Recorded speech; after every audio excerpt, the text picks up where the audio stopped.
Hello, it's Freddie Cruz, and I've made it my job to share with you the stories of the businesses, organizations, individuals, and that includes scientists that are making the greater Houston area great. And with 2024 predicted to be a peak year for auroras, I had to bring in a scientist to talk about the likelihood that we'll see an aurora here in H-Town. Her name is Dr. Sabina Stanley. She is the author of the book, What's Hidden Inside Planets. She joins the show to break down what auroras are, the likelihood that we will or will not see one here in Houston, and we also talk about really cool stuff like helium rain, life on other moons, and a bunch of other interplanetary awesomeness. Tap the link in the show notes to learn more about Dr. Stanley's work as a distinguished professor at Johns Hopkins University and as a scientist on the NASA Mars InSight mission. And if you enjoyed this episode as much as I enjoyed putting it together for you, please consider leaving a review on your favorite podcast platform and or sharing with your family members and friends. Thank you. Hi, I'm Ed Sheeran. This is Bruno Mars. Hey, it's Katy Perry. This is your man Flo Rida with Freddie Cruz. This is AJ Mitchell with Freddie Cruz. Freddie Cruz. Freddie Cruz. Tell your Chico pick Mr. 305 and you already know what it is. My name is Freddie, and it's time to cruise through HTX. Dr. Stanley, NASA in Houston calls you up in an hour from now, and they say, we're sending you to space. What planet do you go to or moon, and why? Oh, gosh, that's a great question. Okay, I think I go to Saturn. And here's why. Of all the planets in the solar system, I think Saturn has the most incredible view. So from just a pure tourist perspective, being able to go to Saturn and see those rings up close, I think would be absolutely fascinating. One of the most exciting things about the rings of Saturn is that waves actually form in the rings, and those waves are caused by motions happening deep inside Saturn itself. So we almost have this like telegraph system where the rings can tell you about the deep interior of Saturn. So I think I want to see that up close. Okay, what you just said about the rings and below the surface of Saturn reminds me of something in the book that you talked about with the Northern Lights as it relates to a story you were talking about. It was the first time you saw them, and then you broke down in very layman's terms, and I respect that. I love that about the book. It's very approachable. But you talk about auroras and how it's essentially interplay between the sun, which is kind of far, and Earth's core, which is kind of deep. So what makes all of that possible? Again, explain this to me like I'm a 5-year-old boy. Yeah, absolutely. So you take our magnetic field, right? It surrounds the planet. It's saving us from this horribly high energy particle stream that comes from the sun. And this entire magnetic field, even though it surrounds us, is actually created deep inside the Earth in the liquid iron core. So in the iron core, iron is a good electrical conductor. And if the iron moves around, turns out the iron core is liquid. And it can move around because it's convecting, which basically means, imagine you have a pot of soup on the stove. The bottom of the pot is hot, the top of the pot is cold, and so you're going to start getting buoyancy motions happen. So the stuff on the bottom's a little hotter, which makes it a little less dense, a little higher volume, it expands, and so then it can rise, right? Just like helium balloons rise in our atmosphere. So the expanding, rising, hotter material goes up to the surface, cools down, and then goes back down in your pot. Same thing happens in the core. So at the center of the core, the material is hotter, it gets expanded, becomes a little less dense, and it starts floating up. So you have these almost rolling motions happening in the core, and those rolling motions can create magnetic fields. And so the reason we have this beautiful magnetic field helping us, surrounding us here at the surface, is because of those rolling motions deep inside the core of the Earth, creating magnetic field. And we get all this beautiful activity in the sky. And it's just like, how is this even possible? Yeah, I love that so much, right? So this magnetic field is the one of the ingredients for the aurora. The other is you have to be hit by the solar wind. So the sun is spewing off these high energy particles. Some of them are electrons, for example, and those electrons have to spiral along magnetic field lines. They only get close to the planet near the poles where the magnetic field lines are kind of hitting into the planet. So you get close to the poles, the first thing you hit is the atmosphere. When you hit the atmosphere, the high energy electrons can kind of collide with atmospheric particles, and that causes them to jump up in energy and then get back down, and that releases photons of light. And those photons of light can be in very specific colors, which is why we get these beautiful colors in the sky. Okay, so I'm piggybacking on this with a very elementary question. You talk about how this is what happens at the poles, and with 2024 predicted to be a peak year for auroras. Okay, here comes a stupid question, because it's going to be a peak year. Is there a possibility of somebody, let's say here in Houston, Texas, maybe just maybe seeing something like that, even if it's with a really super strong telescope? So not a stupid question, first of all. Here's the thing about peak activity, right? So when the sun has more sunspots, there seems to be a correlation between that and the sun having more solar flares. Okay. So there are these bursts of energy that come off of the sun. The sun sort of burps out a bunch of material. And that's where the solar wind comes from. So when we have more sunspots, we tend to have stronger solar wind. And sometimes when you get a really strong solar flare, you actually get it to be so strong that the shield, our shield here on Earth, the magnetic field, can't actually keep it at bay, right? So you're almost overcoming that shield. And when you do that, you can start having some of these electrons get closer to the surface and hit the atmosphere at places a little farther from the pole. So they can be more southerly here in the Northern Hemisphere. So will you see them in Houston? It's possible. There have been sightings of aurora much closer to the equator, for example, in the past when we had significant solar flares and what are called coronal mass ejections, so really big solar storms. It's happened in the past, so it's possible. Okay. All right. I don't have to break into NASA either, which is also a huge help. Absolutely. Something you mentioned in passing, and it's something I want to talk about, is helium rain.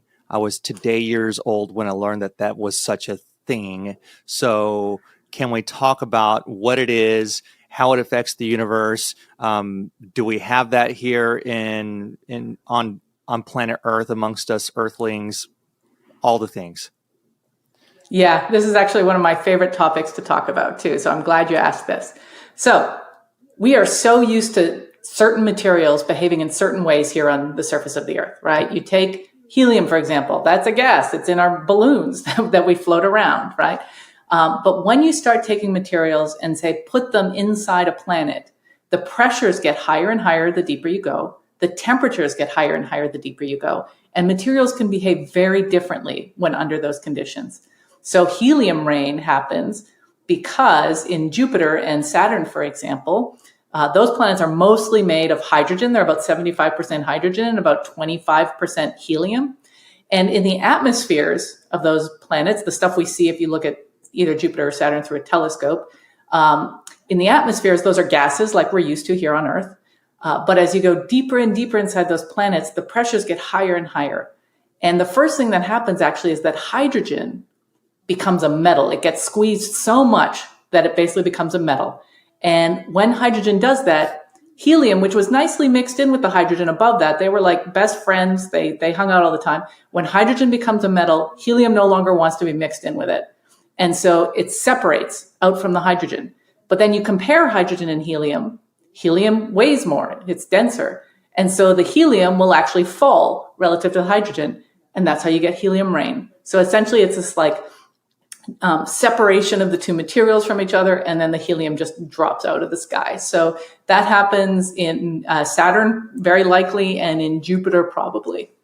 How fun would it be to have helium rain here on the planet, here on Earth? I mean, we'd all be talking funny and, you know. Absolutely. Yeah, weather would be much more interesting. It really would be. Okay, so let's shift the conversation to plate tectonics and how Earth is the only planet in the solar system with these things, and it's what makes life possible, like human life and whatnot. Okay, so what planet is the closest thing to having plate tectonics?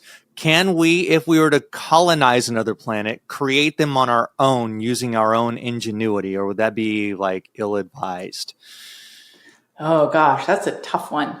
So in terms of, let's start with the first one. In terms of the planet out there so none of the planets actually have plate tectonics. Right. But the closest analog out there is actually not a planet, it's a moon. So the moon Europa, which is a moon of Jupiter, looks from the surface like this beautiful icy ball. So it's mostly made of water. It's really cold out there in the outer solar system, so it's mostly ice on the surface. But at depth, about 10 miles or so down, we don't exactly know how far down, the temperature gets hot enough that the ice becomes water. It becomes liquid. So what you can picture for Europa is it's got this thick ice shell surrounding a liquid water ocean underneath. Now that ice shell, when we look at it, is actually broken into plates. Just like the Earth's surface, the rock on Earth's surface is broken into plates. And we actually have evidence, because you can look at images of Europa over time, we have evidence that those plates have moved around, and we've actually had one of the ice plates dive under another ice plate and disappear. And that's a very similar process as what happens on Earth at a subduction zone, where one of the plates will dive under another. So Europa is our best analog for plate tectonics, but it's in a completely different material. It's in water ice as opposed to rock.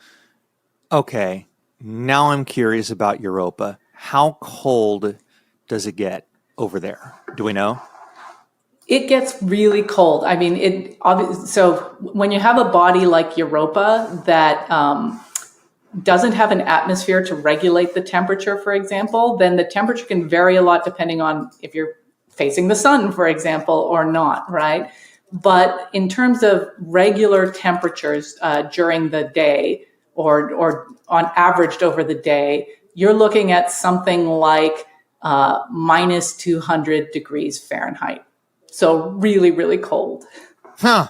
Minus 200. That's child's play.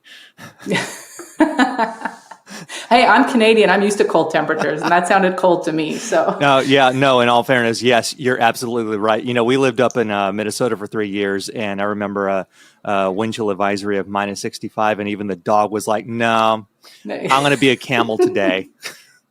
Yep. I don't need to go We out. have limits. Yeah. Oh, goodness. Okay, so building on moons, and there's Europa. And you write in your book that moons are not all that different from planets. It's something I've never really considered because, well, the moon is a moon, and that's what we call it. But you say they're not that different. So why are they, and why do we still consider them moons instead of planets? Yeah, great question. The only difference between a moon and a planet is what it's orbiting, right? The planets orbit around the sun, moons orbit around planets. So from an orbit perspective, they are different. But if you're thinking about what goes on their surfaces or what goes on in their interiors, then there's no major difference in the processes or anything when we talk about planets or moons. So the important thing is there are lots of really cool planetary bodies that include planets, moons, dwarf planets, comets, asteroids. There's lots of cool stuff in the solar system, and we can go to all of them and look at all of them in order to understand, for example, how Earth works. We're not limited by just looking at the planets. It seems to me like because we've only ever been to the moon, right? It seems to me like moons might be more inhabitable for humans. Seems like our chances for survival would be better on a moon or something similar to maybe Europa, as long as we quadruple layer and stay inside the whole time. Yeah, absolutely. This is the fascinating thing about our solar system. If you were to ask the question, what other objects in our solar system have some of the ingredients that we think are important for life? Most of the ones we come up with are actually moons, not planets. So for example, if you want to think about where is there liquid water in the solar system, where are there liquid water in contact with rock, where are there complex carbon-based molecules that can get nice, cool chemistry going? And the answers to that are moons like Europa, Saturnian moons like Titan and Enceladus, they all have these ingredients. And so a lot of the discovery or exploration that we're aiming for in the future are actually to go to these moons because they seem to have some of the best possibilities for life to have formed there, or at least have the ingredients for life to form there. Okay, what about asteroids? Asteroids are amazing. Yeah. Okay, so I've read somewhere, I know you can't believe everything you see on the internet, although I want to say that I read this in a couple of spots that were not just like fake news sites. They've got gold. So asteroids, what you want to think about asteroids is that they're basically the leftovers of the ingredients that created the planets. So for example, we know that there's gold in the Earth, right? We get it here on Earth. So it's not surprising that there's also gold in asteroids. It's not that there's like a gold nugget asteroid out there that's entirely made of gold, but the rocks in the asteroids are going to have similar compositions to the Earth. So you are going to find rocks that have precious metals like gold, other metals that we can use, but they'll probably be in similar fractions to what we find here on Earth. Okay, in terms of, let's just say for our very survival, if there was a nefarious group of individuals on the planet who wanted to go and mine an asteroid for its resources, for better or worse, how possible would it be to do such a thing? Like, are they just so unstable because they're leftovers and they're not rotating around a sun or a planet? So here's the surprising news. It's very possible, and there are companies out there planning to do just that. So lots of missions, for example, not lots, but there have been missions that have tried to, for example, land on asteroids, because it would kind of important to land on the asteroid before you can try to get resources from it. And we've found that is possible. We've figured out ways to do that.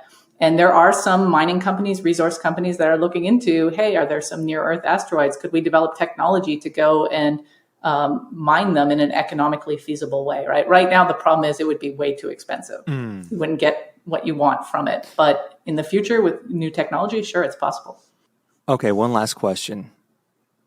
I'm sorry, I have two more.